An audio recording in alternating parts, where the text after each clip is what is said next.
दूसरे एक भक्त और देवबंद से वृंदावन आए, इनका नाम था श्री छबील दास जी। इनको तांबुली कहते थे सब, क्योंकि इनका काम क्या था? बीड़ी बनाना, तांबुल पत्र आदि सब समेट करके और बीड़ी बनाकर, अच्छा पूरे जहां कहीं भी रस भाव से ठाकुर जी की सेवा होती है, अनेक स्थानों पर महाराज जी बीड़ा का भोग लगता, पर हमारे वृंदावन में बीड़ी का भोग लगा, बीड़ी छोटी छोटी। क्यों? मन में भाव है नेक नेक से लाला लाली है, इतनी बड़ी बीड़ा बना दो, कहाँ खाएंगे वाकू? नेक नेक से बीड़ी बनाओ, छोटी छोटी बीड़ी बने। हमारे वृंदावन में नंदगांव जाओ और कहीं जाओ, इतने बड़े बड़े बीड़ा रहे, बीड़ा बीड़ी समझ रहे हैं ना, कैसे कहें बाबा जा, ये नहीं है बाबा दूर तक कर रहे हैं, वो बीड़ी नहीं है, बीड़ी पानते के बीड़ी। जय हो भैया अरे राम प्रियालाल जी की सेवा में बीड़ी बढ़िया भैया, मैंने पूछ ली। पान की जो सेवा रे बात बीड़ी के हैं, और बीड़ा के वो बड़ो रे, छोटी रे वो बीड़ी। तो छबील दास जी तांबुली, ये भी देवबंद के थे। इनको भी महाप्रभु जी की बड़ी याद आई, और आप भी महाराज सब छोड़ छाड़ करके वृंदावन आ गए। बोले कि वहीं जाके छोटी छोटी बीड़ी बनाऊंगा, राधा वल्लभ लाल जी को पवाए करूंगा। आए, आकर के महाप्रभु जी के चरणों में प्रणाम किया, और प्रणाम करके कहा मुझे सेवा प्रदान करो। बहुत ध्यान से सुनना सब लोग। महाप्रभु जी बोले क्या सेवा करोगे? बोले हम पे तो एक ही काम आवे, बीड़ी बनावेंगे, प्रियालाल जी आप बनाओ। बोले ऐसी बीड़ी बनाओ जो मुख में जावे के बाद भी लाल जी को श्रम नहीं करना पड़े, अपने आप ही घुल जाए करे। महाराज जी कितना विचार हमारे ब्रजमंडल में किया जाता। आप कभी दाऊ जी जाओगे ना, दाऊ जी वहां श्री बलराम जी का मंदिर है। महाराज जी दाऊ जी में शाम को जब ठाकुर जी का, दाऊ जी का प्रसाद बनता है, इतनी छोटी छोटी पूड़ी बनती हैं। मैंने पूछी गुसाई जी इतनी छोटी पूड़ी काई को? बोले कहीं तोड़वे में श्रम नहीं है, जा पूरी पूड़ी उठाओ, सब्जी लगाओ, खा जाओ। मैंने की भैया ये लाड प्यार करके मूड हम नहीं बैठा रखे हैं ठाकुर जी इतना लाड करें ठाकुर जी से, बताओ ऐसी छोटी छोटी पूरी ये तोड़नी नहीं पड़ जाए। ऐसे हमारे ब्रजमंडल की सेवा है भैया। तो महाप्रभु जी ने आज्ञा करी ऐसी बीड़ी बनाइयो कि प्रियालाल जी के मुख में जाए, मुख में जाते ही घुल जाए। वो ठीक है। अब तो महाराज वो इसी भाव में बीड़ी सिद्ध करता था, पानों को रात में भिगोता, उनको बिल्कुल नरम सा बना के वही सामग्री भीतर, वो भी निधान महाप्रभु जी ने बताया क्या क्या सामग्री जाएंगे, उसके अलावा कुछ नहीं। बिल्कुल भी ऐसा ना हो कि मुख में जाकर के थोड़ा भी श्रम करना पड़े। रोज बीड़ी बनाता, चांदी के बढ़िया सुंदर पात्र में उनको भर के लेके जाता, और सेवा में जाकर के श्री राधा वल्लभ लाल जी की सेवा में पधराता। एक बात बताएं आपको, ठाकुर जी के जितने भी अधरामृत हैं उनमें सर्वश्रेष्ठ है बीड़ी। क्यों? बाकी को अधरामृत महाराज जी ठाकुर जी पामे, पर बीड़ी को भोग ऐसा है ठाकुर जी क्या करें, वाकु पामे और मुख से लगा करके अधरामृत को स्पर्श करा करके तब वाकु पधरा दे। नेक नेक पामे, एक बीड़ी तो नेक लियो, दूसरी तो या को मतलब यह है कि मुख्य अधरामृत ठाकुर, वैसे तो सबका छू है, पर बीड़ी में विशेष ठाकुर जी को अधरामृत को भाव रहे। हमारे नाथ द्वार में भी महाराज जी, श्रीनाथ जी कितना बीड़ी भोग लगाते हैं, 100-150 पान रोज पाते होंगे। बताओ महाराज, हर प्रसादी के बाद में, और जैसे भोग की थाली होती है, भोग की थाली ठाकुर जी के सामने पधरा दी जाती है। ठाकुर जी स्वयं पाएंगे या किशोरी जी पवाएंगे, या ठाकुर जी किशोरी, हम लोग बाहर आ जाते हैं पर्दा करके। पर बीड़ी का तो नियम है कि बीड़ी आपको लेके ठाकुर जी के अधर से छुवानी ही पड़ेगी। तो मूल रूप से अधरामृत का स्पर्श बीड़ी को प्राप्त होता है, इसलिए बीड़ी प्रसाद प्राप्त हो तो समझ जाइयो अधरामृत ही है ठाकुर जी को। और बीड़ी की सेवा जाकू है सके करो, लाल जी को बड़ी प्रिय मुखवास। तो ये छबील दास जी तांबुली आए और इनने बीड़ी की सेवा प्रारंभ करी। ठाकुर जी के लिए बढ़िया बीरी बनाते, चांदी के पात्र में ले जाके पधरा देते। महाप्रभु जी ने एक दिन बीरी को प्रसाद ठाकुर जी को पधरा करके, और जब अधरामृत है गयो, प्रसादी है गई, स्वयं पाए, बड़ा आनंद आया। महाप्रभु जी को लगे कि हाँ, ठाकुर जी के योग्य सामग्री बन रही है। एक दिन बड़े प्रसन्न थे महाप्रभु जी, तो विराज रहे थे, सब सेवक गण चारों ओर बैठे थे। अत्यंत प्रसन्न श्री हितरवंश महाप्रभु सबसे बोले, कछु मांगो भाई, तुम्हें कहा चाहिए।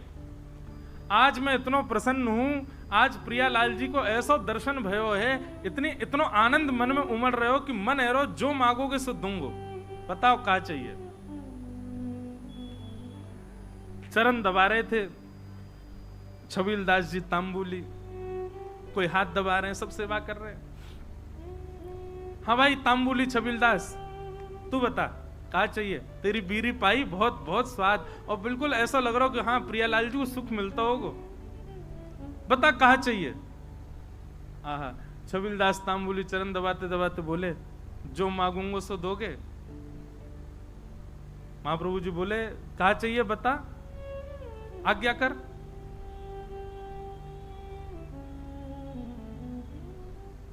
सावधानी से सुनो, बता कहा चाहिए। छबील दास तांबुली कह रहा है, बोले कि जय जय, हमें ऐसा अनुभव भयो, हमने ऐसी सुनी है कि श्री राधा वल्लभ जी आपसे बात करें, आपके संग बैठे, आपको हाथ पकड़ लें, आपकी गोद में बैठ जाएं कूद के। ऐसा सुख मोए कब मिलेगा, ये मोसो बात कब करेंगे, मेरे हाथ कब पकड़ेंगे, मेरी गोद में कब बैठेंगे, मेरे हाथन से बीरी कब पामेंगे। आपको देनो है तो महाप्रभु जी बस यही कृपा कर दो कि श्री राधा वल्लभ लाल जी प्रत्यक्ष काउदना मेरे सामने प्रकट है जाएं, और जैसी लीला आपके संग करें, मेरी गोदी में भी कूद के बैठ जाएं एक दिन, मुझको भी वो सुख मिले, ऐसा अनुग्रह कर दो। महाप्रभु जी प्रसन्न भाव में उठ रहे थे, धीरे धीरे अपनी सामग्रियां उठा रहे थे, संध्या के लिए जा रहे थे, और जाते जाते ऐसे ही बोल गए, चल ठीक है दियो, राधा वल्लभ जी कृपा करेंगे तो पे, और चले गए जमुना जी। कोई ऐसा भी नहीं कि विधि विधान से बैठ के आशीष दिया हो, उठ के जाते जाते बोल गए, चल दियो, कृपा करेंगे। नेत्र सजल है, बोले अब कब होगी कृपा ये तो जाने नहीं, पर गुरु आज्ञा है तो निश्चित कृपा होएगी। स्नान ध्यान करके वो भी बीरी की सेवा तैयार सिद्ध करने लगो, और बीरी सिद्ध करके महाराज जैसे ही लेकर के राधा वल्लभ जी मंदिर में आयो, संयोग से कोई भी नहीं मंदिर में, अकेलो छबील दास तांबुली बीरी भोग लेकर के भीतर गयो, ढूंढने लगो, कोई सखी मिले, सहचरी मिले, कोई सेवक मिले तो दम भैया अंदर पधराए दो। जैसे ही समीप गयो तभी कहा, देखो युगल सरकार, दोनों एक दूसरे गले में गलवैया डाले, अपनी एक एक कमर पे हाथ धरे, और मंद मंद मुस्कुराते भय अपने एक दूसरे के प्रति ऐसे शीश झुकाए करके, और वह तांबुली को देख करके और मंद मंद मुस्कुरा रहे हैं, और मंद मंद मुस्कुरा करके श्री जी इशारों कर रही हैं, इतकुआ अब तुम। अच्छा एक बात, हाँ वो तो बताना भूल ही गया मैं, जब उसने महाराज जी महाप्रभु जी से यह आज्ञा मांगी कि आप ऐसा अनुग्रह करो कि प्रियालाल जी मुझको प्रत्यक्ष दिखें, तब महाप्रभु जी कह में सह पाएगा उनके स्वरूप को। वो अगर प्रकट है गए तो उनके स्वरूप माधुरी, रूप माधुरी को झेल लेगो ना, झेल लेगो तो को आशीष दूंगो। तो माने कही रूप देखने के बाद झेलनो ही ना है, प्राण निकल जाए, बस रूप दिख जाए एक बार, वाक्य बात। अच्छा क्योंकि एक बात बताएं, सहचरी भाव में और अंतरंग भाव में प्रियालाल जी तो अपनी लीला करते हैं, आपको तो बस प्रवेश मिल जाता है, और कहीं उनकी छवि देख करके आप बेहोश हो गए तो कई जगह महाराज जी हमारे वृंदावन रस रीति में उसको अपराध माना जाता है। आपने जरूर अपनी गुरु निष्ठा में कोई कमी छोड़ी होगी, जरूर अपनी निष्ठा भाव, इसीलिए आप उस छवि के भाव को सहन नहीं कर पाए। इसलिए महाप्रभु जी ने कहा झेल लेगो, झेल पावेगो स्वरूप को। छबील दास बोलो आप कृपा करोगे, तो सब संभव है जाएगा। तो महाप्रभु जी कहेगा हाँ ठीक है, होगी कृपा। आज जैसी आयो, और आज महाराज बस थोड़ी देर पहले की बात है, महाप्रभु जी कह के गए कृपा होएगी, इतने में ही वो बीड़ी लेके आयो, इतने में तो कृपा है गई। प्रिया प्रियतम साक्षात खड़े वहां के सामने, श्री जी इशारा कर रही है इतकुआ। छबील दास के 2 बार तो नेत्र बंद भये, हाथ पाम वाके होश में नहीं, ठंडो पड़ गयो पूरो, कभी इतकू जावे कभी उतकू, बस गिरवे ही वारो। इतने में ही वाने महाप्रभु जी को स्मरण किया, हितवंश महाप्रभु को स्मरण करते तुरंत चेतना आ गई। मानो गुरु ही कृपा करके ये बल दे रहे हैं कि प्रिया प्रियतम को देखो, उनकी बिना कृपा के देखे ही नहीं पाओगे वह स्वरूप को। छबील दास सामने खड़ो है, अब कहां बोले ठाकुर जी से। ठाकुर जी तो मंद मंद मुस्कुरा रहे हैं, श्री जी कह रही जोर से मत मुस्कुरा दी, प्राण निकल जाएंगे आके। ऐसी छवि ठाकुर जी की। ठाकुर जी बोले खड़ो ही रहेगो, कछु करेगो भी। छबील दास बोलो मुंह पे तो कछु आ भी ना, कहा करूं जय जय। बोले कहा करूं कहा, वो दूर डिबिया लेके खड़ो बीरी की, इतकुआ बीरी पवा। अब वो गयो महाराज, हाथ पाम कांप रहे वाके, ऐसे डिबिया खोल के और ठाकुर जी के आगे पधराई दी। ठाकुर जी बोले बाबरो ही है बिल्कुल ही, अरे निज कर सो उठा बीरी और मुंह में पवाए दे, इतनो विलंब काय को करे। जैसी बीरी उठाए करके ठाकुर जी के सन्मुख करी, ठाकुर जी इशारों के नहीं, पहले श्री जी को पवाए। श्री जी ने बीच में से बीरी आधी तोड़ करके मुख में लाई, बोले अब अधरामृत मुंह को पवा। जैसे ही पवायो महाराज, वो छवि निहार करके कौन सुध में रह सके। बस वहीं वह छवि को देखतो प्रिया प्रियतम लीला कर रहे हैं। अद्भुत छवि को दर्शन करते करते छबील दास तांबुली ने वहीं प्राण त्याग दिए, ठाकुर जी में विलीन है गए। बोलो श्री राधा वल्लभ लाल की। क्या समझ में आई बात? भजन के प्रताप से, आपके भाव के प्रताप से कभी प्रिया प्रियतम दिख भी गए तो देखवे की सामर्थ्य और वास में कहा करनो, ये सामर्थ्य भी गुरु प्रदान करेंगे। या हमारी गुरु शरणागति लो भैया। गुरु आज्ञा के बिना या गुरु कृपा के बिना प्रिया प्रियतम दिख गए तो हम झेले ही नहीं पाएंगे। और फिर का फायदा वास स्वरूप को देखवे को, जाके काजे हमने सबका चुकियो, वही के प्रति हमारा भाव नहीं रह पाए। ऐसे श्री हितवंश महाप्रभु ने कृपा करके दर्शन कराए। जय जय राधा वल्लभ हित हरिवंश, जय जय राधा वल्लभ हित हरिवंश, जय जय राधा वल्लभ हित हरिवंश, जय जय राधा वल्लभ हित हरिवंश, जय जय राधा प्यारो हरिवंश, जय जय राधा वल्लभ प्यारो हरिवंश, जय जय राधा वल्लभ प्यारो हरिवंश, जय राधा वल्लभ प्यारो हरिवंश, जय जय श्री वृंदावन श्री वनचंद्र, जय जय श्री वृंदावन श्री जय जय राधा वल्लभ श्री हरि, जय राधा वल्लभ हरि, जय जय राधा वल्लभ हित हरिवंश, जय जय राधा वल्लभ हित हरि।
महाप्रभु जी की कृपा अन्य अन्य भावों में सबको दिखती रही, होती रही।